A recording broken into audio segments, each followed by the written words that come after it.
প্রিয় দর্শক, আপনাদের সবাইকে স্বাগত জানাচ্ছি। আমি এস এম আকাশ। দেখছেন দেশ ভাবনা, এই মুহূর্তে বাংলাদেশ। আমরা সমসাময়িক বিষয় নিয়ে কথা বলবো, বিশেষ করে ঐক্য অনৈক্যের রাজনীতি, সমাধান কোন পথে। আমাদের সাথে দুজন অতিথি, আপনাদের সাথে পরিচয় করে দিই। আমাদের সাথে আছেন সুলতান মাহমুদ, ডেপুটি এডিটর আমার দেশ, স্বাগত জানাচ্ছি। আমাদের সাথে আছেন রেজাউল করিম রনি, সম্পাদক জবান, আপনাকেও স্বাগত জানাই। সুলতান মাহমুদ, যেটা বলছিলাম যে একবার ঐক্য হয়, একবার অনৈক্য, এখন সমঝোতা হবে নাকি রাজপথে যাবে? দেখি বড় বড় রাজনৈতিক দল পরস্পরের প্রতি একটু বেশ হুমকি ধামকিও দিচ্ছে। আমার দাবি মানতে হবে, এরকম অবস্থা পর্যায়ে যাচ্ছে। বিশেষ করে গণভোট প্রশ্নে তো এখনো কোনো দৃশ্যমান অগ্রগতি হলো না। হবে কি মনে হয়? ধন্যবাদ। প্রথম কথা হচ্ছে যে ঐকমত্য কমিশন যেটি গঠন করেছিল, সেই ঐকমত্য কমিশন শুরু থেকে যাবৎকাল পর্যন্ত যতগুলো রাজনৈতিক দলের সাথে বসবার সেটি তারা বসেছে, এবং অমীমাংসিত যে বিষয়গুলো এক একজনের এক এক দাবি, সেই জায়গাগুলোতে একটি পর্যায় পর্যন্ত তারা সেখানটাতে ঐক্য আনবার চেষ্টা করেছে। নানান যেটিকে বলা হচ্ছে নোট অফ ডিসেন্ট, কারো কারো কোনোটাতে সবাই সব কিছুতে একমত হয়েছে, নট দ্যাট। কিন্তু আপনি যে জায়গাটিতে বলেছেন যে গণভোট, এই গণভোটের প্রসঙ্গ আসলেই কিন্তু স্পষ্ট হয় যে আদতে কোনো রাজনৈতিক দল, সব রাজনৈতিক দলগুলো মিলে যে ঐক্যে পৌঁছানোর যে প্রচেষ্টা ছিল সরকারের, সেটি পৌঁছায়নি। যদি পৌঁছাতো তাহলে গণভোট কেন, কোন কোন ইস্যুতে গণভোট, সেই গণভোটের ইস্যুটা আসলো কেন, যে বিষয়গুলোতে একমত হতে পারে নাই সেটি ভোটে দেওয়ার কথা বলা হয়েছে। ভোটে দিয়ে যে ঠিক আছে, যে পক্ষ বেশি ভোট পাবে তারাই উইনিং হবে এই ইস্যুতে অন্তত পক্ষে। তো সেখান থেকে গণভোট এর পরে আসলো।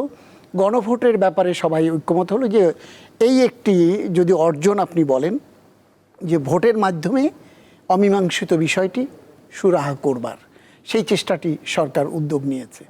এবং সেই এখনকার যে বিরোধ, সেটি হলো গণভোটটা কখন হবে।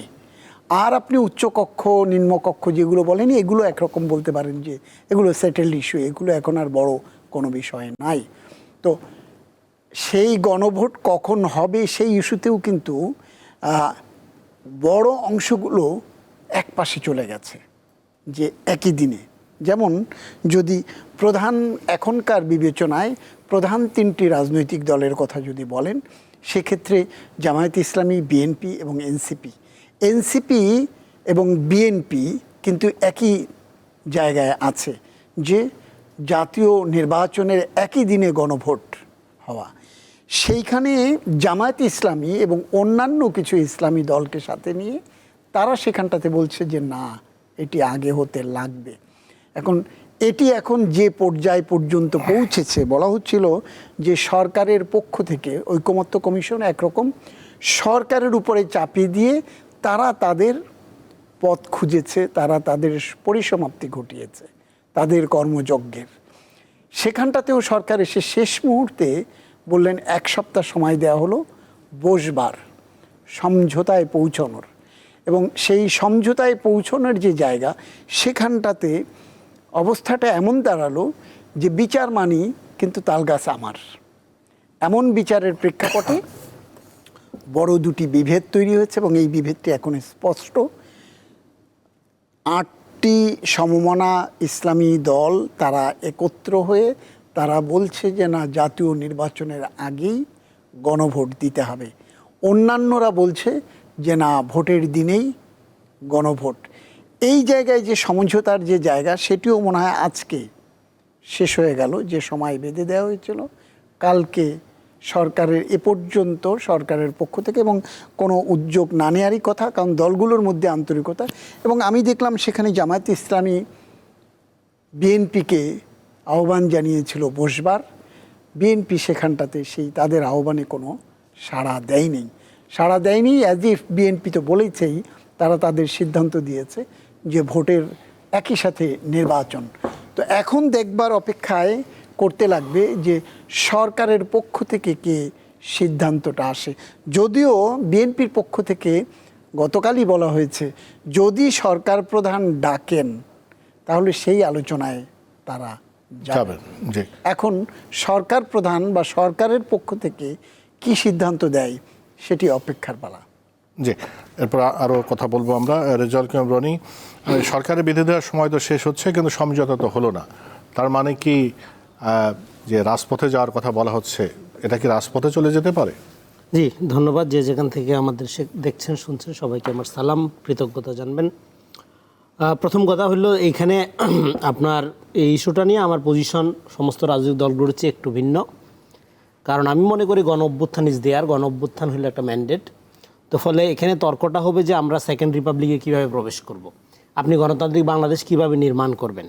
তো গণতান্ত্রিক বাংলাদেশ নির্মাণ করার জন্য পিপল সভারেন্টি আপনার লাগে, এবং পিপল সভারেন্টি গণতান্ত্রিক প্রক্রিয়ায় কার্যকর হয়, প্রতিষ্ঠিত হয় পার্লামেন্টের মধ্য দিয়ে, মানে জনগণের ভোটে নির্বাচিত প্রতিনিধির মধ্য দিয়ে। এখন ধরেন আপনার গণভোট গণভোট ধরেন কালকে হইল, মানে আগামীকালকে গণভোট হইল, এবং গণভোটে আপনার ধরেন শুধু থাকলো জুলাই সনদের একটা আপনার জনভিত্তি যাচাই করার জন্য, মানে জনগণ এটা চায় কি না সনদের এটা, কারণ হা না ভোট তো হবে, এখানে তো অন্য কিছু রাখার সুযোগ নাই। তো এখন জুলাই সনদের এই যে মাত্র 84টা প্রস্তাবনা সংস্কার, এটা হইলে কি বাংলাদেশ স্বর্গ হয়ে যাবে? এটা কৃষি প্রধান দেশ, কৃষি কমিশনই করেন না আপনি। এই যে সংস্কারকে একটা আমলাতান্ত্রিক প্রক্রিয়ার মধ্যে নিছেন, এটা তো অভ্যুত্থানের স্পিডের সাথে যায় না। তারপরেও আমরা ধরে নিলাম মন্দের ভালো হিসাবে আমরা একটা ট্রানজিশনাল পিরিয়ডের মধ্যে যাব, আলাপ আলোচনা করলো পলিটিশিয়ানরা, রাজনৈতিক বিভিন্ন দলগুলো মিলে, কতগুলো জায়গায় একমত, কতগুলো জায়গায় দ্বিমত, এবং এই দ্বিমতটা যারা যারা করছে, যেমন জামাতে ইসলাম 4-5টা জায়গায় নোট অফ ডিসেন্ট দিছে, কিন্তু ন্যারেশনটা এমনভাবে তৈরি করেছে নোট অফ ডিসেন্ট মানেই হলো বিএনপি। অন্যান্য দলও নোট অফ ডিসেন্ট দিয়েছে, অন্যান্য দল নোট অফ ডিসেন্ট দিবে, এটাই তো বিউটি গণতন্ত্রের, থাকবে। কিন্তু একটা ন্যারেটিভ পলিটিক্স এমনভাবে তৈরি করা হলো, এবং ডাকসুর থেকে আপনার একটা বিবৃতিও দেওয়া হলো যে নোট অফ ডিসেন্ট দিয়ে তারা জুলাইয়ের বুকে পেরেক মেরেছেন, নাকি জুলাইয়ের গণঅভ্যুত্থানকে বৃদ্ধাঙ্গুলি দেখিয়েছেন। এই যে প্রোপাগান্ডার পলিটিক্স, এইটা পরিস্থিতিকে টক্সিক করে তোলে। আমি এই পয়েন্টে আবার আসব। এবং এই যে জামাত ইসলামের পক্ষ থেকে বিএনপিকে আপনার আহ্বান জানানো, হ্যাঁ, জামাত ইসলাম আহ্বান জানানোর কে? জামাত ইসলাম কি গভর্নমেন্টের পার্ট? সে কি অথরিটি? এখানে তো একটা আসলে রেফারির ভূমিকা একজনকে নিতে হবে। জামাত ইসলাম ডাক দিলে কেন বিএনপি বসবে বা অন্য দল বসবে? তাহলে জামাত ইসলাম অ্যাক্ট করতেছে অ্যাজ এ সরকারি দল হিসাবে, সরকারের পার্ট হিসাবে, সরকারের সেকেন্ড হ্যান্ড, থার্ড হ্যান্ড বা অজুহাত হিসাবে। এবং ঐক্যমত কমিশনের যে আপনার সুপারিশ, সেই সুপারিশের প্রস্তাবনা ডক্টর ইউনূস সাইন করে কিভাবে? সুপারিশ মালায় প্রস্তাবনার সুপারিশে ডক্টর ইউনূস সাইন করে, এবং উনিই প্রধান, উনিই বাস্তবায়ন করবে, এটা কনফ্লিক্ট অফ ইন্টারেস্ট হয় না? তো ফলে সরকারের দিক থেকে এখানে আন্তরিকতার প্রচণ্ড রকম ঘাটতি দেখা যাচ্ছে, এবং এক রাজনৈতিক দলকে ফেভার করার একটা প্রবণতা তার দেখা যাচ্ছে। এটা গেল একটা দিক থেকে। সেদিক থেকে তো অন্য রাজনীতিগুলো ডিসকারেজ হবেই না। কিন্তু প্রশ্নটা হলো প্রশ্নটা এখন তাহলে অগ্রগতি হয়নি, আমি যে জায়গায় ছেড়ে সমাধানটা কি আলোচনার মাধ্যমে হবে নাকি রাজপথে হবে? সমাধান দেখেন আপনার, আমি ওই জায়গায় আসি যে জায়গায় আলোচনাটা ছেড়ে আসলাম। তাহলে জুলাই সনদ নিয়ে যে আলোচনাটা হলো, এটা কি সেকেন্ড রিপাবলিকে আমরা প্রবেশ করে গেছি গণ অভ্যুত্থানের মধ্যে দিয়ে? আমাদের একটা নতুন বাংলাদেশের এই যে সেকেন্ড রিপাবলিক আমরা গণ অভ্যুত্থানের মধ্যে দিয়ে শুরু করলাম, এইটাকে আপনার কন্টেইন করার জন্য আমাদের একটা সাংবিধানিক বন্দোবস্ত লাগবে, এই তো। তাহলে আপনি তো আলোচনা করবেন সাংবিধানিক পরিষদ বা গণপরিষদ নিয়ে। জুলাই সনদের আইনি ভিত্তিতে আপনি করবেন কি? ধরেন আপনি আইনি ভিত্তি দিলেন গতকালকে, ধরেন আগামীকালকে গণভোট দিয়ে একটা বিষয়ের উপর গণভোট, ধরেন সেখানে সবাই হা দিল এবং জয়যুক্ত হলো গণভোটে জুলাই সনদটা, হ্যাঁ। এবং আসলেই তো এখানে আপনার সংস্কার বা পুনর্গঠন নিয়ে কারো কোনো দ্বিমত নেই। ফলে এটা আপনার শুধু আওয়ামী লীগ ছাড়া আর কারো কোনো দ্বিমত নেই। আওয়ামী লীগ হয়তো না ভোট দিতে পারে।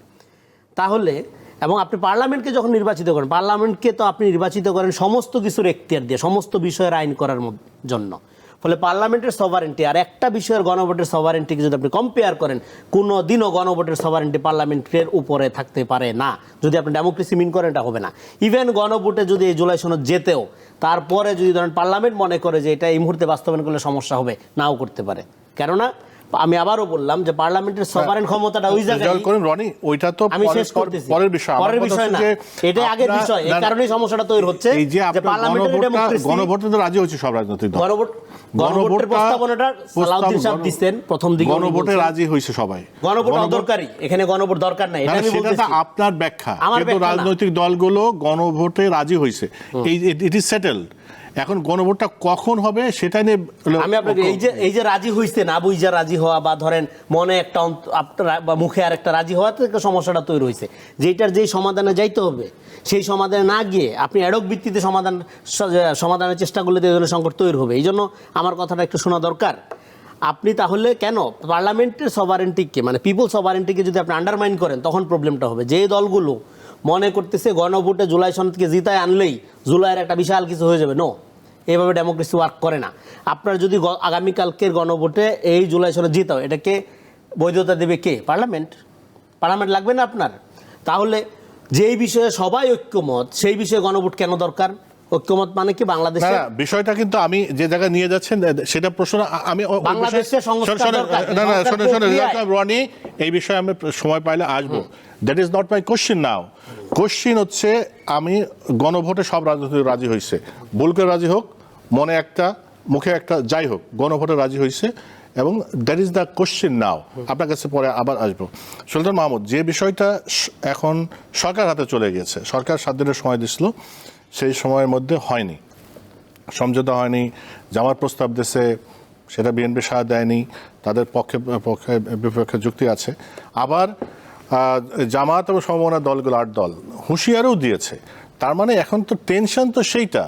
এখন সরকার কে বলছে, বারবার তো বলছে সরকার সিদ্ধান্ত দিয়ে দেবে। সরকারের কি সেই পরিমাণ, মানে কি বলে, মেরুদণ্ড শক্ত আছে, নাকি আবার আলোচনার মাধ্যমে এটা সমাধান করতে হবে? কি মনে হয়? ধন্যবাদ। আমি আপনার এই আলোচনায় যাওয়ার আগে আমার সহ-আলোচক যিনি বলছিলেন, আমি সেই জায়গায় একটু আসি। উনি একটি প্রশ্ন করেছেন যে জামাত কে, জামাত কেন প্রস্তাব দেবে, সেখানে কেন অন্যরা আসবে? দেখেন, এই প্রশ্নটি এসছে, উনি যেভাবেই করুক না কেন, সরকারের পক্ষ থেকে বলা হয়েছে যে যারা এটির অংশীজন তাদের মধ্যে আলোচনা করে তারা সিদ্ধান্ত দিক, সেই জন্যই সময় দিয়েছে। সেই জন্য বিড়ালের গলায় ঘণ্টা কাউকে না তো কাউকে বাঁধতে হবে।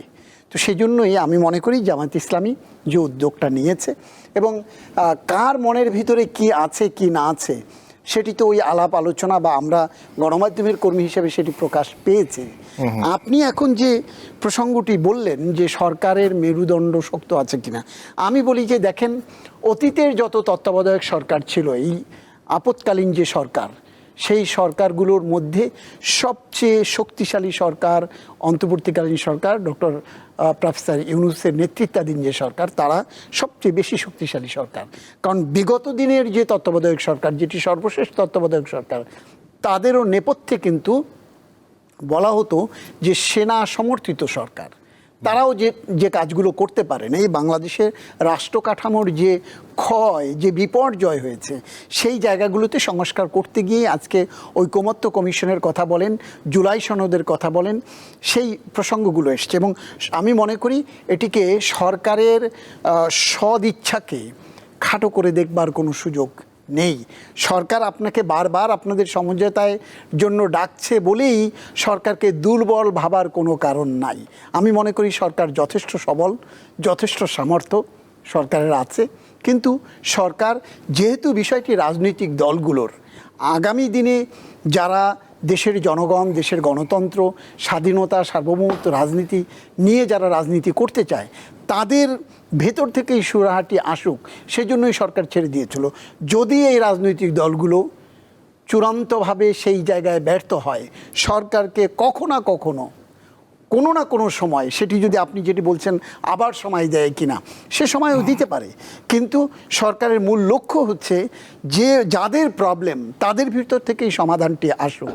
যদি তারা সমাধান না করে, আপনি যেটি বলছেন হুঙ্কার দিচ্ছে, আমরা দেখছি জামাত ইসলামী বলছে যে রাজপথের আন্দোলন করা হবে, আবার বিএনপির পক্ষ থেকে বলা হচ্ছে যে বড় দল যদি রাজপথে নামে তখন কি হবে।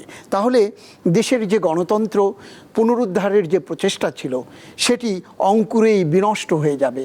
যে পতিত সরকারকে যেভাবে পালাতে হয়েছে, সেই যারা পালাতে বাধ্য করেছে, সেটি ছাত্র জনতার আন্দোলন বলেন, রাজনৈতিক দলগুলোর নেপথ্য সহযোগিতা বলেন, সেই রাজনৈতিক দলগুলো যদি এখন বিবাদে জড়িয়ে যায়, কোনো কারণে, তাহলে কিন্তু যারা পতিত শক্তি বা বাংলাদেশের স্বাধীনতা, সার্বভৌমত্ব, গণতন্ত্রকে যারা কখনোই ভালোভাবে দেখতে চায় না, সেই পরাশক্তি কিন্তু এখানটাতে এসে ঘি ঢালবে। তো সেই জায়গা থেকে রাজনৈতিক দলগুলোর হলো উচিত এখনই, তারা সময় শেষ হয়ে যাচ্ছে, এরই মধ্যে তারা যদি চায় সরকার আবার হস্তক্ষেপ করতে, সরকারের হস্তক্ষেপ যদি চায় সরকার তো সেটি করতেই পারে, এবং সেটি করে সুরাহার জায়গায় যদি কোনোভাবে দেখেন, এখন কিন্তু নির্বাচনী ট্রেনে যখন বাংলাদেশ উঠে যাচ্ছিল, এই অন্তর্বর্তীকালীন সরকার প্রধানের শুরু থেকে আজও পর্যন্ত উনি যে সময় বা যে মেয়াদকালের মধ্যে নির্বাচন দেবার কথা বলেছেন, আজও পর্যন্ত আমি যেটুকু দেখছি উনি সেই পথেই আছেন, সেই সীমারেখার মধ্যেই আছেন। সাধারণ মানুষ, ব্যবসায়ী, কুলি বলেন, মুঠে মজুর যাদেরকে বলেন, কৃষক বলেন, পেশাজীবী বলেন, সবাই কিন্তু মুখিয়ে আছে একটি নির্বাচনের জন্য। এবং সেখানে যদি এই রাজনৈতিক দলগুলোর মারামারি, কাদা ছোড়াছুড়ি, হুঙ্কারের মধ্যে যায়, তার ফল কিন্তু মোটেই শুভ হবে না।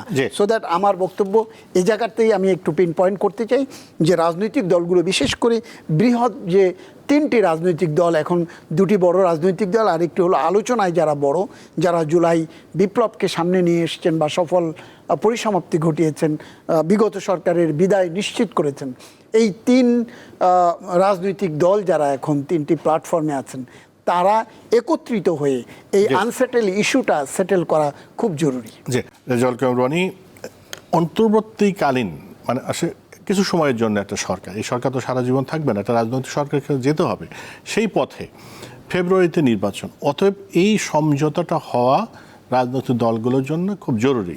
একটা পর্যায়ে এসছে গণভোট, সেটা নিয়েই এখন এই বিবাদ চলছে।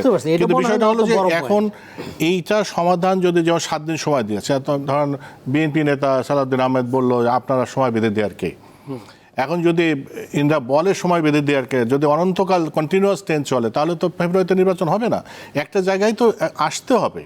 কিন্তু আমার প্রশ্ন হলো যে আমরা সামনে যা দেখছি, মানে বিবাদ এবং পাল্টা বক্তব্য, পদ্মার অন্তরালে কি আসলে কিছু হচ্ছে? আপনার কি মনে হয়? না, আপনি সালাউদ্দিন সাহেবের যে বক্তব্যের কথা বলেন, কালকে ওই প্রোগ্রামে আমিও ছিলাম অতিথি হিসাবে, উনি আলোচনা করেছেন। তো দেখেন, আমি আগের পয়েন্টে যে জায়গায় ছিলাম সেটা থেকে একটু আপনার এখানে আসি, 2 মিনিট একটু সময় দেন। সেটা হলো এই সরকার বৈধ, এই সরকারের কমিশন বৈধ, ফলে এই সরকার সংবিধানের বাইরে যে সংস্কারগুলো এই সরকারই বাস্তবায়ন করে ফেলবে, করে ইমিডিয়েট জনগণের যে দুর্ভোগ সেটা লাঘব করার দিকে আমরা এগিয়ে যাব। তারপরে যেটা দরকার, আমাদের সেকেন্ড রিপাবলিক, আমি যেটা বলছিলাম, সেখানে মূল আলোচনাটা হলো আমাদের একটা সংবিধান সংস্কার পরিষদ লাগবে। এই ব্যাপারেও সবাই ঐক্যমত হয়েছে। সেটা আপনি উচ্চকক্ষে পিআরের মাধ্যমে করবেন নাকি বাইরে থেকে আরও লোকজন নিয়ে করবেন, আমাদের একটা নতুন সাংবিধানিক ব্যবস্থার মধ্যে যেতে হবে। এই মুজিববাদী ফ্যাসিবাদী সাংবিধানিক কাঠামোর বাইরে আমাদের যেতে হবে, এই বিষয়ে কারো কোনো দ্বিমত নাই। ফলে এখানে গণভোট, আইনি ভিত্তি, এইগুলো হলো সেকেন্ডারি বিষয় হয়ে গেছে এখন, 1 নাম্বার।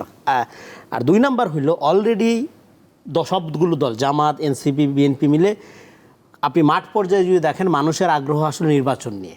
এই আমলাতান্ত্রিক প্রক্রিয়ায় সংস্কার, তারপরে জুলাই সনদ, তার আইনি ভিত্তি, এগুলোর দিকে আমি বলছি শুধু টেকনিক্যাল লোকজনের বাইরে, সাংবাদিক, আইনজীবী এবং অন্যান্য টেকনিক্যাল লোকজনের বাইরে ম্যাস পিপলের খুব একটা আগ্রহ নাই।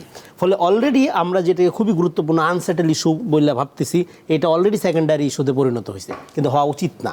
এটা খুবই গুরুত্বপূর্ণ, ইউ আর ভেরি রাইট যে এটা সেটেল হইতে হবে, এবং এটা সেটেল হওয়ার ক্ষেত্রে আমি মনে করি না খুব বেশি সমস্যা।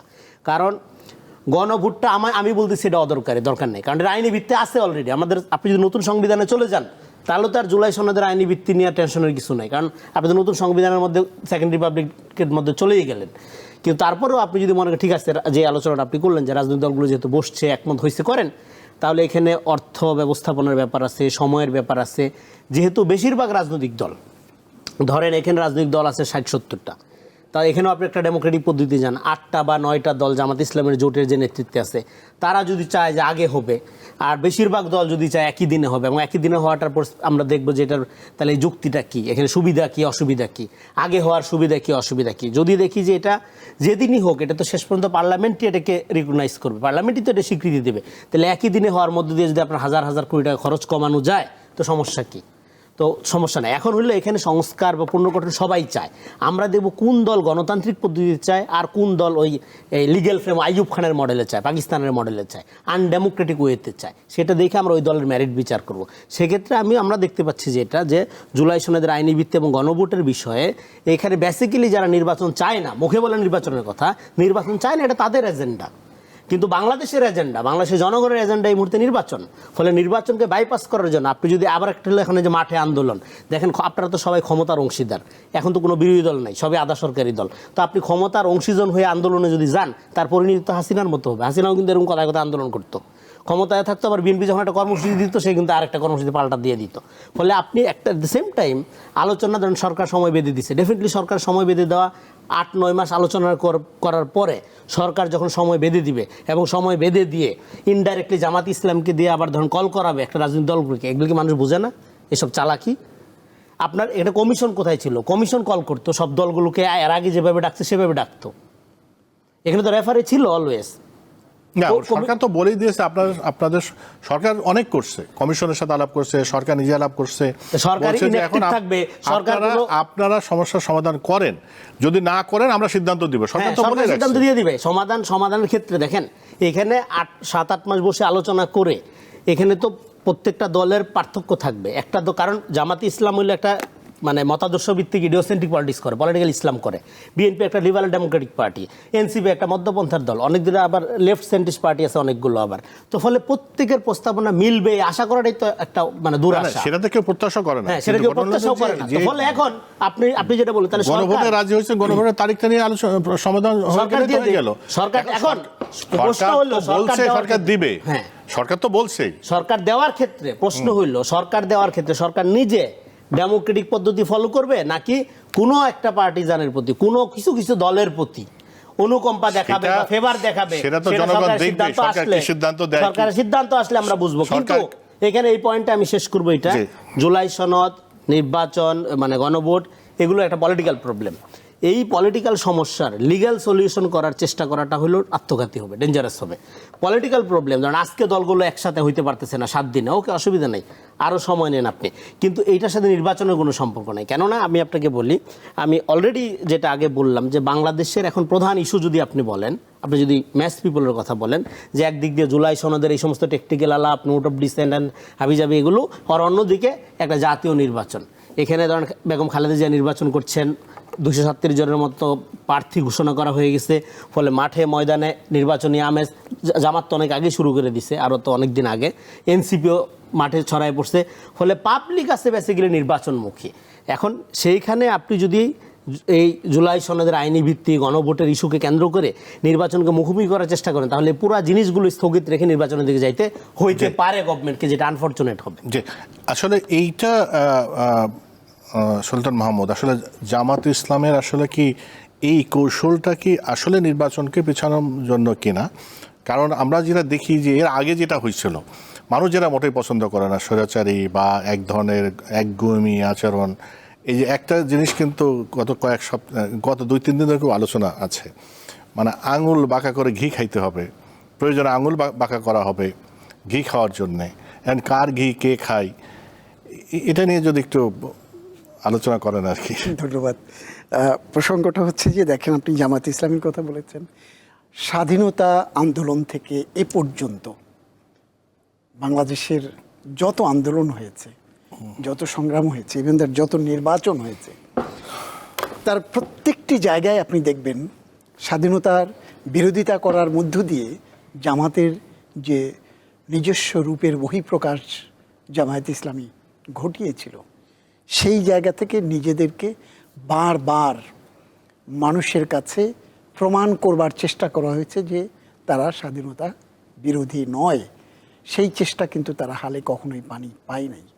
তারপর তারা যখন শেখ মুজিবুর রহমান যখন দেশ পরিচালনার দায়িত্ব নেবার পর স্বাধীনতা পরবর্তীকালে 1973 সালে জামায়াত ইসলামী সহ ইসলামী বিশেষ করে মুসলিম লীগ, 3টি মুসলিম লীগ সহ সব দলগুলো নিষিদ্ধ করে দিলেন। সেই জায়গা থেকে জিয়াউর রহমান যখন ক্ষমতায় এসে বহুদলীয় গণতন্ত্রের প্রবক্তা, তিনি সব দলকে ক্ষমতায় রাজনীতি করবার সুযোগ করে দিলেন, তখন আবার জামাত কিন্তু এই রাজনীতির পথে হাঁটা শুরু করলো। এবং শুরু করে আপনি যদি দেখেন হোসেন মোহাম্মদ এরশাদের মেয়াদকাল, আপনি যদি 91 বলেন, আপনি 96 বলেন, 2001 বলেন, ইভেন দ্যাট এই সর্বশেষ 2008 নির্বাচন বলেন, এই সব জায়গাগুলোতে জামায়াত ইসলামীর রোল কী ছিল সেটি যদি দেখেন, আপনি একটু ভেতরে ঢোকেন, তাহলে দেখবেন যে জামাত বিভিন্ন ক্ষণে ক্ষণে তার রূপ বদল করেছে, তার চেহারার পরিবর্তন ঘটিয়েছে। যখন যে পাত্রে গেলে সে তার আকার, তার অবয়ব পরিচ্ছন্নভাবে প্রকাশ করতে পারে, সেই দিকেই ঝুঁকেছে। এবার এসে জামাত একটি নিজস্ব আইডিওলজি দাঁড় করবার চেষ্টা করছে এবং সেখানটাতে তারা নিজেদেরকে এক বড় ধরনের মহিরুহের মতো বিকাশ ঘটানোর বা প্রচার করবার, প্রকাশ করবার চেষ্টা করতে গিয়ে হালে যে ধরনের রাজনৈতিক বক্তৃতার নামে আপনি যেটি বলছিলেন, ঘি খাওয়ার যে মানসিকতা, জামাত কালে কালে যুগে যুগে বিভিন্ন নির্বাচনে, প্রত্যেকটি নির্বাচনে জামাত সবসময় ঘি খেয়েছে। নিজের যোগ্যতায় হোক বা অযোগ্যতায় হোক বা পরের ঘাড়ে চড়ে হোক, জামাত সবসময় ঘি খেয়েছে। ঘি খাওয়ার অভ্যাস জামাতের নতুন কিছু নয়। তো সেক্ষেত্রে জামাত আঙুল বাঁকা করে হলেও খাবে। এখন জামাত আঙুল বাঁকা করে ঘি খেতে চাইছে। তো এই যে আঙুল বাঁকা করে ঘি খেতে চাওয়ার যে প্রচেষ্টা, এটি বাংলাদেশের গণতন্ত্র, বাংলাদেশের স্বাধীনতা, সার্বভৌমত্ব বা স্বৈরাচারের কে আবার পুনর্বাসন করবার যে প্রচেষ্টা, তারই কিন্তু একটি প্রচ্ছন্ন ইঙ্গিত বহন করছে এখনকার প্রেক্ষাপটে। কারণ রাজনৈতিক দলগুলোর মধ্যে যদি সমঝোতা না আসে, তাহলে বিভেদ বিশৃঙ্খলা বাড়বে, হালে জনগণের ভোগান্তি বাড়বে, আবার রক্তক্ষয় হবে, যেটি আমরা ইতিমধ্যেই দেখতে পাচ্ছি, মারামারি হচ্ছে।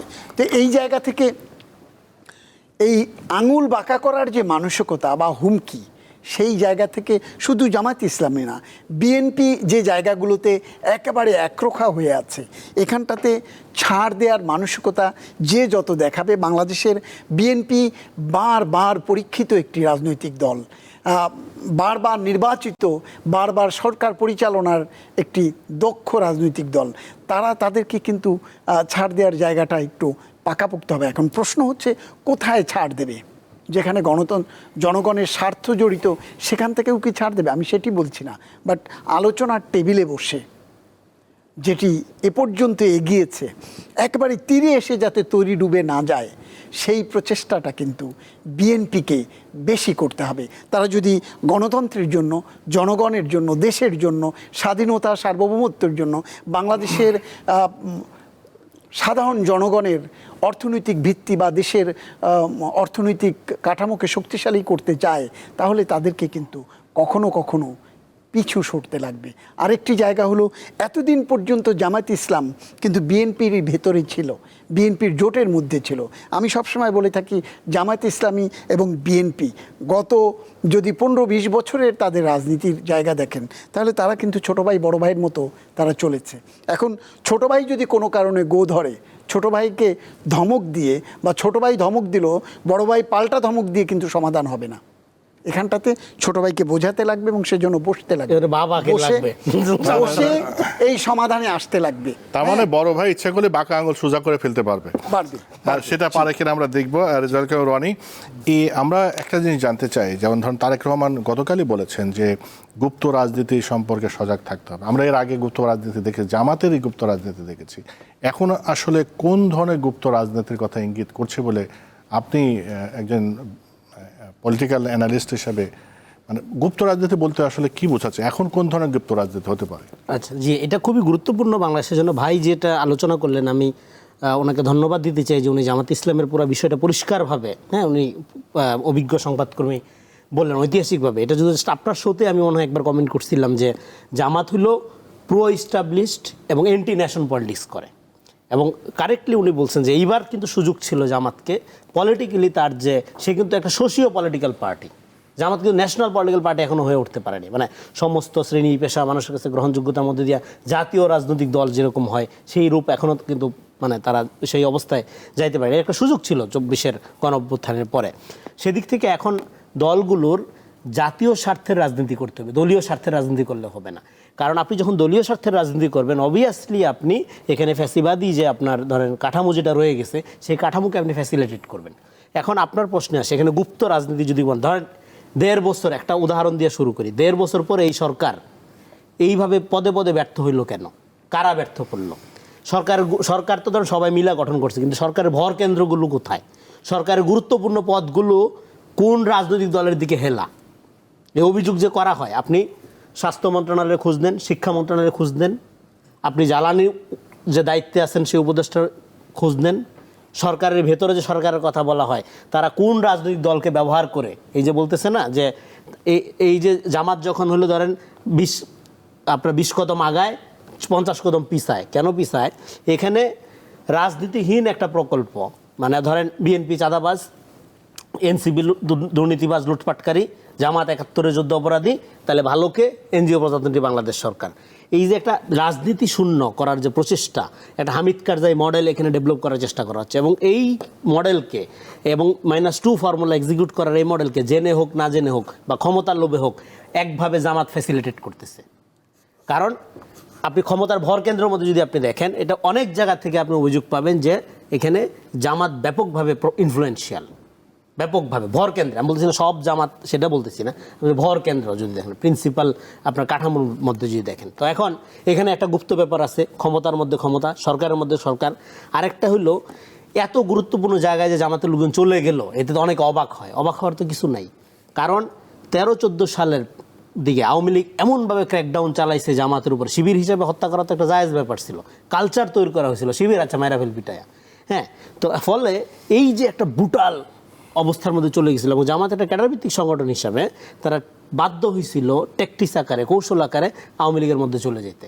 এবং সরকারি চাকরিজীবী আপনারা জানেন যে একবার চাকরি পেলে যাওয়ার বিধান খুব কঠিন, বড়জোর খাগড়াছড়ি বদলি, এটা চেঞ্জ করা দরকার। সরকারি চাকরি আপনার ধরেন উপযুক্ত প্রমাণ পাইলে, দুর্নীতি পাইলে বা ধরেন অন্যায় পাইলে দ্রুত যাতে চাকরি যায় সেই ব্যবস্থা থাকা দরকার। তো যাই হোক, তো আপনার আওয়ামী লীগের যারা ছিল তারা মনে করলো এই দল তার কোনো দিন উঠে দাঁড়াইতে পারবে না, বলে তারা জয় বাংলা বললে আওয়ামী লীগ হয়ে যাওয়া সহজ ছিল। আপনি যাই বলেন, মুজিবের ছবি বুকে দিলে মনে করে আওয়ামী লীগ, তো আওয়ামী লীগের আমরা সব আওয়ামী লীগ হয়ে গেছিল না, আপনি তো আওয়ামী লীগ ছাড়া কিছু খুঁজে পাননি। এখন আবার ধরেন যে কোনো আওয়ামী লীগ দেখা যাচ্ছে না।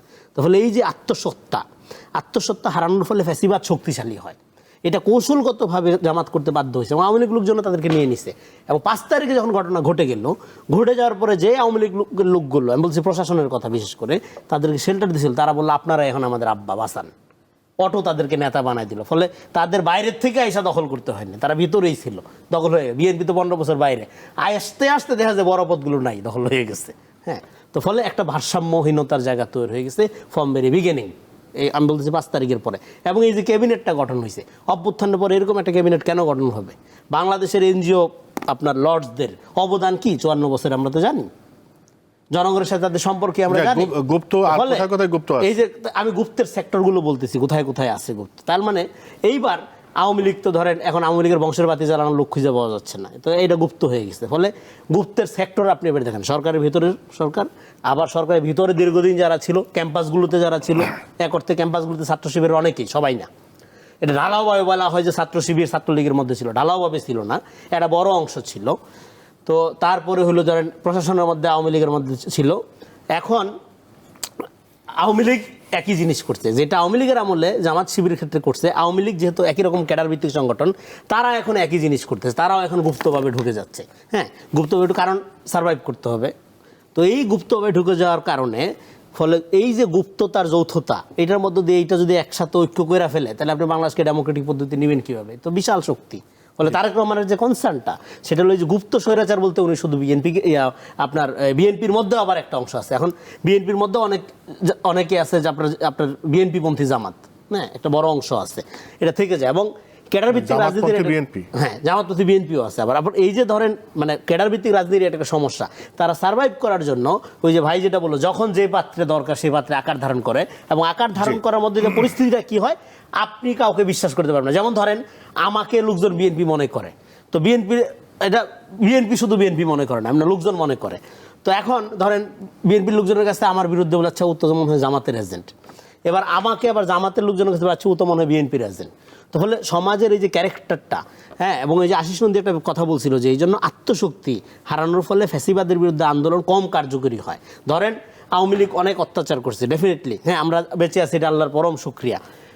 তারপরেও আপনি যখন আওয়ামী লীগের আমলে সবাই আওয়ামী লীগ হয়ে যাওয়ার মধ্যে দিয়ে ফ্যাসিবাদ তো স্ট্রেনদেন হইলো। আপনার রাজনীতি হয়তো আলাদা, আপনি চাইলে আপনি আওয়ামী লীগকে সুযোগ পেলে হয়তো একদম ধ্বংস করে দিবেন, কিন্তু আপনি ফর দ্য টাইম বিং যে আপনি জয় বাংলা বলে মিশা যাওয়ার মধ্যে আপনি তাকে স্ট্রেনদেন করলেন। এটা কৌশল আকারে, সমস্ত কৌশল কিন্তু সবসময় উইন করে না। আপনার এমন কোনো কৌশল নেওয়া যাবে না যেটা আপনার নীতিকে ক্ষতিগ্রস্ত করে। ফলে নীতির প্রশ্নে আমাদের যেটা দরকার, দেখেন জিয়া রহমান একটা কথা বলছিল, যে একটা বক্তৃতায় উনি আলোচনা করছিল যে মানে আপনারা শুনলে হয়তো রাগ করবেন, কিন্তু কথাটি সত্য, যে আমাদের চারিত্রিক দৃঢ়তার অভাব আছে। আপনি যদি জামাত করেন ওপেনলি করবেন, আপনি যদি বিএনপি করেন ওপেনলি করবেন, আপনি যদি আওয়ামী লীগ করেন ওপেনলি করবেন, অপরাধ থাকলে জেলে যাবেন। হ্যাঁ, আপনার এই যে গুপ্ততা, এই যে আপনার শেল্টার নেওয়া, এবং সেই শেল্টার নেওয়ার কারণটা কি হয়, অলওয়েজ সরকারি পার্টি মনে, আমার ধরেন আপনার একটা পার্টি, কিন্তু সুবিধা নেওয়ার জন্য অলওয়েজ সরকারি পার্টি। এটা করাচ্ছে হয় কি, এই জন্য দস্তয়েভস্কি বলছে above all do no lie to yourself. আপনি নিজের সাথে যখন মিথ্যা বলেন, তার আর কোনো সম্ভাবনা থাকে না, তার আর কোনো বিকাশ হওয়ার পসিবিলিটি থাকে না। এই জন্য আমাদের 5 তারিখের পরে যেটা দরকার সেটা হলো আত্মমর্যাদাবোধ, নিজের আত্মমর্যাদাবোধ। হ্যাঁ, আপনি জামাত করলে করবেন, বিএনপি করলে করবেন, অসুবিধা কি? কিন্তু ট্রান্সপারেন্ট হইতে হবে, আপনার অবস্থানটা স্বচ্ছ হইতে হবে। যদি ট্রান্সপারেন্সি না থাকে তাহলে কিন্তু জনগণের ট্রাস্ট অর্জন করা যায় না। এই যে ভাই জামাতের কথা বললো যে রূপ বদলায়, মানুষ যে জামাতকে বিশ্বাস করতে পারে না, জামাতের সব লোক কি খারাপ? ডেফিনেটলি অনেক ভালো লোক আছে, আমি নিজে অনেক লোকের ভক্ত জামাতের, কিন্তু জামাতের রাজনীতিটা তো খুবই অপছন্দ করি আমরা। কেন?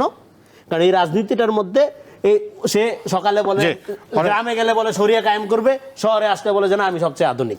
তো ফলে এই যে তার যখন যেমন তখন তেমন এরকম করার মধ্য দিয়ে সে কোনোদিনও ট্রাস্ট অর্জন করতে পারবে না। ট্রাস্ট অর্জনের এটা বলে শেষ করি, প্রাইমারি অন্য দলগুলোর ক্ষেত্রে এটা প্রযোজ্য।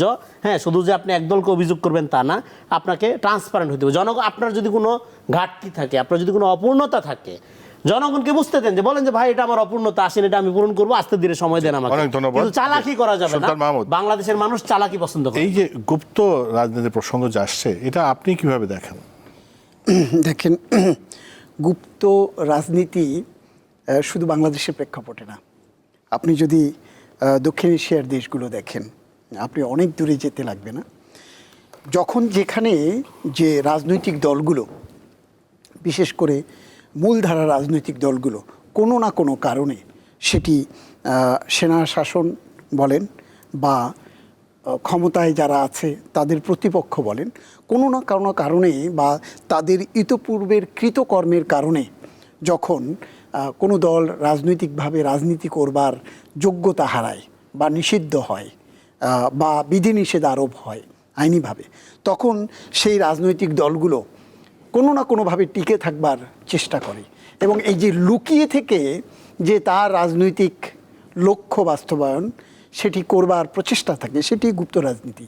এবং বাংলাদেশের প্রেক্ষাপটে এটি কিন্তু একেবারেই অজানা কোনো কিছু নয়। আপনি দেখবেন যে যদি আপনি 74 সালে যদি আপনি দেখেন, যে আমি যেটা একটু আগেই বলছিলাম, যে পূর্ব বাংলা কমিউনিস্ট পার্টি, পূর্ব বাংলা সরবরাহ পার্টি যেটা ছিল, সেটিকে মাওবাদী দুটি সংগঠনকে নিষিদ্ধ করেছে শেখ মুজিব। তারা কিন্তু সেই পূর্ব বাংলা কমিউনিস্ট পার্টির কর্মযজ্ঞ কি বন্ধ হয়েছিল? আমরা 90 দশকের আগ পর্যন্ত, 90 দশকের শেষ ভাগ পর্যন্ত দেখেছি পূর্ব বাংলা কমিউনিস্ট পার্টি লুকিয়ে চোরাগুপ্তা হামলা করেছে, নানান অপকর্মে যুক্ত হয়েছে, তারা তাদের টিকে থাকবার জন্য তারা পার্শ্ববর্তী দেশের যারা সন্ত্রাসী গ্রুপ তাদের সাথে হাত মিলিয়েছে, দেশের পরিস্থিতি অস্থিতিশীল হয়েছে। আবার আওয়ামী লীগ এসে কী করেছে, আপনি দেখবেন যে হিজবুত তাহরির তাদেরকে নিষিদ্ধ করেছে, জামায়াত ইসলামীকে নিষিদ্ধ করেছে। জামায়াত ইসলামী উনি যেটি বললেন, তারা আওয়ামী লীগের সাথে মিশে যাওয়ার চেষ্টা করেছে, এটি তাদের পার্ট অফ পলিটিক্স, তারা তাদের মতো করে বেঁচে থাকবার চেষ্টা করেছে। হিজবুত তাহরিরকে আমরা দেখেছি যে আওয়ামী লীগ সরকারের সময় ভালো ভালো লিফলেট, সতর্কতামূলক লিফলেট এবং জনগণের যে চাওয়া পাওয়া সেই রকম অনেকগুলো দাবি বা প্রত্যাশা একত্রিত করবার যে প্রচেষ্টা। সায়েন্স ল্যাব থেকে আপনি প্রেস ক্লাবের দিকে আসবেন, আপনি গাড়িতে আছেন, গাড়ির গ্লাস খোলা, হুট করে দুটি ছেলে এসে, আধুনিক একেবারে দেখলেই বোঝা যায় যে বিশ্ববিদ্যালয় পড়ুয়া, খুবই শিক্ষিত ছেলে, হুট করে এসে দুটি লিফলেট আপনার গাড়ির ভিতরে দিয়ে সে সটকে পড়েছে। কারণ তাকে কোনোভাবে যদি ধরতে পারে তাহলে তার ওই কারাগার ছাড়া, অন্ধকার কূপ ছাড়া আর কোনো পথ নেই। তো এটি যেমন হয়েছে, এখনকার প্রেক্ষাপটে যেটি হচ্ছে, বিএনপি কিন্তু সেই অর্থে আপনি বলতে পারবেন বিএনপির উপরে অনেক জ্বালাও পোড়াও নির্যাতন মামলা হামলা হয়েছে। বিএনপি কিন্তু কখনো এই এত কিছুর মধ্যে থেকেও কখনো চোরাগুপ্তা কোনো কিছু না, যে গোপন বৈঠক করা, সেই গোপন বৈঠকের রাজনীতি কিন্তু বিএনপি করে নাই, যেটা অন্যান্য বাংলাদেশের রাজনৈতিক দল বা এখনও যারা রাজনীতিতে আছে বা বড় কথা বলছে তাদের মধ্যে আমরা দেখেছি। কিন্তু বিএনপি সেই জায়গাতে করেনি। আবার সেটা না করার কারণ হলো বিএনপি নিষিদ্ধ হয় নাই। বিএনপির উপর খড়গ ছিল কিন্তু নিষিদ্ধ হয়নি। কিন্তু আওয়ামী লীগ এখন যারা, আওয়ামী লীগের সাথে আপনি জাতীয় পার্টির কথা বলেন, আপনি সিপিবি কথা বলেন, যেটা ইনুর কথা বলেন, বা মেননের পার্টি যেটি সেটির কথা বলেন, তারা এখন কোথাও বসতে পারছে না। তাদের কার্যক্রম নিষিদ্ধ না হলেও, আওয়ামী লীগের রাজনৈতিক কর্মকাণ্ড নিষিদ্ধ করা হয়েছে দল নিষিদ্ধ না করলেও, তারা নানানভাবে নানান দিক থেকে চেষ্টা করছে। এবং সেখানটাতেই একটি বড় রাজনৈতিক দলের একজন ভারপ্রাপ্ত চেয়ারম্যান গতকালকে সেটিকে বলেছেন যে গুপ্ত রাজনীতি। তো গুপ্ত রাজনীতি কিন্তু যদি হয় এখনকার প্রেক্ষাপটে, তাহলে কী হবে? এই যে সরকার নির্বাচনের পথে হাঁটছে, জনগণ নির্বাচনের জন্য মুখিয়ে আছে, দেশের বিনিয়োগকারীরা, ব্যবসায়ীরা সবাই কিন্তু নির্বাচনের জন্য মুখিয়ে আছে। এমনকি যারা বিদেশি বিনিয়োগকারী, আমরা যেটা ফরেন ডাইরেক্ট ইনভেস্টমেন্ট বলি, সেই ফরেন ডাইরেক্ট ইনভেস্টমেন্ট যে আসবে, ইভেন দ্যাট উন্নয়ন সহযোগী, যদি আইএমএফের কথা বলেন, আইএমএফ আমাদেরকে যে পরবর্তী ঋণ ছাড় যেটা করবে, সেটিও কিন্তু তারা আগামী নির্বাচনী সরকারের জন্য অপেক্ষা করছে। এই গুপ্ত রাজনীতি যদি কোনোভাবে, এবং এই বড় দলগুলোর মধ্যে যদি বিভেদ তৈরি হয়, তাহলে এই গুপ্ত রাজনীতি এখন যারা করছে তারা কিন্তু গুপ্ত থাকবে না, কোনো না কোনোভাবে প্রকাশ্যে আসবে এবং দেশের আইন শৃঙ্খলা পরিস্থিতি এবং নির্বাচনকে ভণ্ডুল করবে, যেটি অলরেডি 13 তারিখে তারা কর্মসূচি, এক ধরনের কর্মসূচি দিয়েছে। যে আমরা সুযোগ পেলে সেটা আলাপ করব। আমি রেজাউল করিম রনি, খুব সংক্ষেপে আমরা অনুষ্ঠানের শেষ পর্যায়ে অন্যটা প্রসঙ্গ আলোচনা করতে চাই। সেটা হলো, পত্রিকা আপনি দেখেছেন যে ভারতের প্রতিরক্ষা মন্ত্রী রাজনাথ সিং, উনি ডক্টর ইউনূস সম্পর্কে, মানে বাংলাদেশের সাথে কেমন সম্পর্ক হবে, টানাপোড়েন তারা চায় না, এগুলো কথাগুলো বলে যেটা বলেছেন সেটা হলো ডক্টর ইউনূস কি বলছেন সে বিষয়ে তাকে সতর্ক থাকার জন্য বলছেন। এটা স্টুপিড একটা কমেন্টারি। এবং ডক্টর ইউনূস আপনি জানেন যে বাংলাদেশের সরকার হিসেবে উনি কতটা সফল ব্যর্থ, সেই আলাপের বাইরে গ্লোবালি উনি একজন ধরেন মোটিভেশনাল স্পিকার হিসেবেও দুনিয়ার 3-4 জন ব্যক্তির একজন। ফলে উনি কি বলেন না বলেন এই বিষয়ে আপনার আদিত্য যোগীনাথ, ওনার যিনি সতর্ক করেছেন পররাষ্ট্র, রাজনাথ সিং মনে হয়, যার কথাবার্তার কোনো ঠিক নাই, হ্যাঁ, এবং যার মূর্খতা আমার মনে হয় যে আপনার এভারেস্টের কাছাকাছি লেভেলের হবে। হ্যাঁ, এটা দৃষ্টতা, এটা বেয়াদবি।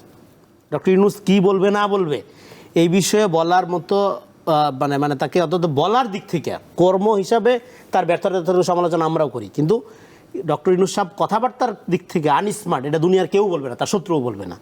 সে কথা বেশিই খায়, সে দুনিয়ার প্রধান টপ মোটিভেশনাল স্পিকার।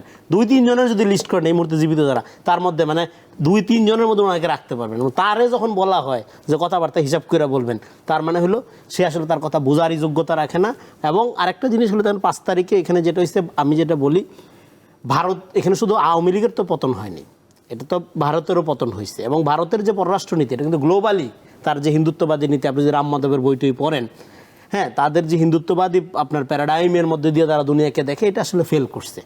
এবং এইটা ভারত শুধু ফেল করছে এই কারণে না যে তারা একটা কট্টর হিন্দুত্ববাদী জঙ্গিবাদী মানসিকতা ধারণ করে, তা না, তারা আসলে অন্য মানুষের মর্যাদা দিতে জানে না। তারা খুবই ফ্যাসিস্টিক, রেসিয়াল, হিটলারের মতো করে, হ্যাঁ, একটা রেসিজম চর্চা করে, একটা ব্রাহ্মণিক দৃষ্টিকোণ থেকে দেখে। এবং বাংলাদেশকেও তারা এইভাবেই দেখতো। এবং সেই দৃষ্টিভঙ্গিটার পরিবর্তন হয়েছে 5 তারিখের পরে। ফলে 5 তারিখের পরে বাংলাদেশে ডক্টর ইউনূস না, যে সরকারি আসুক বা জনগণ বা যে আমরা কীভাবে কোন দেশকে, নট অনলি ইন্ডিয়া, কোন দেশকে কীভাবে দেখব, কী বক্তব্য দেবে, এটা একমাত্র আমাদের ব্যাপার। কারো কোনো এখতিয়ার নাই এই বিষয়ে ডিকটেট করার। আমরা বরং আশা করব ভারত যে একটা ইন্ডাস্ট্রিয়াল লেভেলের প্রোপাগান্ডা ছড়ায়া সারা দুনিয়ার সামনে 1 নাম্বার প্রোপাগান্ডিস্ট দেশ হিসাবে অপমানিত হচ্ছে, এটা সে যেন নিজে রিয়ালাইজ করে। এবং সে আওয়ামী লীগকে বাংলাদেশের পররাষ্ট্রনীতির ক্ষেত্রে যেরকম সব ডিম এক ঝুড়িতে রাখার রিস্ক নিয়ে পতিত হয়েছে, পরাজিত হয়েছে, সেই জায়গার থেকে সরে এসে সে যেন বাংলাদেশকে কলকাতার মতো করে জমিদারি দৃষ্টিভঙ্গি না, একটা সম্মানজনক একটা আপনার কি বলবো আলাদা রাষ্ট্রের সাথে হ্যাঁ, এই যে স্টেট অফ এক্সেপশনের জায়গা থেকে দেখবার দৃষ্টিভঙ্গি অর্জন করে। ভারতের পুরা পররাষ্ট্র নীতিটা রিভিউ করা দরকার 5 তারিখের পরে, এবং তার পজিশন যদি পরিবর্তন না করে তাহলে এই ধরনের অর্থহীন কথাবার্তা বলবে। অনেক ধন্যবাদ সুলতান মাহমুদ, খুবই সংক্ষেপে। না দেখেন, আপনি রাজনাথ সিংয়ের কথা যে কথাটি পয়েন্টে এনেছেন, আমি শুরু থেকেই বলি যে প্রফেসর ডক্টর মোহাম্মদ ইউনূস অন্তর্বর্তীকালীন সরকারের দায়িত্ব নেবার পথে যখন বাংলাদেশের পথে উনি যখন যাত্রা শুরু করেছেন, তখনই কিন্তু ভারতকে যে হুঁশিয়ারি উচ্চারণ করেছেন সেটির বাংলাদেশের এযাবৎকাল পর্যন্ত শহীদ প্রেসিডেন্ট জিয়াউর রহমানের পর আর কেউ এভাবে কথা বলতে পারেনি।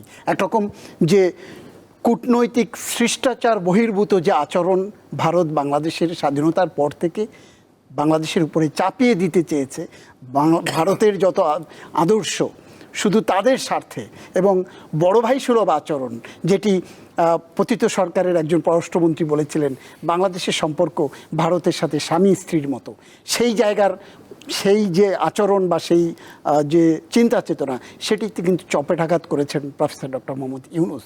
এবং তারপর যে উনি যেটি বললেন যে প্রপাগান্ডা, নেতিবাচক প্রপাগান্ডা বাংলাদেশের বিরুদ্ধে, ইউনূস সরকারের বিরুদ্ধে যেটি করেছে সেটি বিশ্বকেও কখনো অ্যাকসেপ্ট করে নাই। ভারত পার্শ্ববর্তী দেশ হিসাবে তারা আমাদের সাথে বন্ধুপ্রতিম আমরা রাষ্ট্র হিসাবে দেখতে চাই, এবং আমরা দেখি, এবং তারা সেইভাবে যদি আসে, এবং আমি আবার বলবো যে ভারতের পররাষ্ট্র মন্ত্রী যে বক্তব্যটা দিয়েছেন, প্রতিরক্ষা মন্ত্রী যে বক্তব্যটা দিয়েছেন রাজনাথ সিং, সেটি একেবারেই শিষ্টাচার বহির্ভূত। এটি কোনো অবস্থাতেই দুটি স্বাধীন রাষ্ট্রের জন্য একজন আরেকজনকে শিক্ষা দেবে, বরং তিনি কি বলছেন সে বিষয়ে তাকে সতর্ক হতে লাগবে। জি, অনেক ধন্যবাদ। আজকে এই পর্যন্ত। সুলতান মাহমুদ অনেক ধন্যবাদ, রেজাউল রনি অনেক ধন্যবাদ, প্রিয় দর্শক আপনাদেরকে অনেক ধন্যবাদ। আজ এ পর্যন্ত, সবাই ভালো থাকবেন।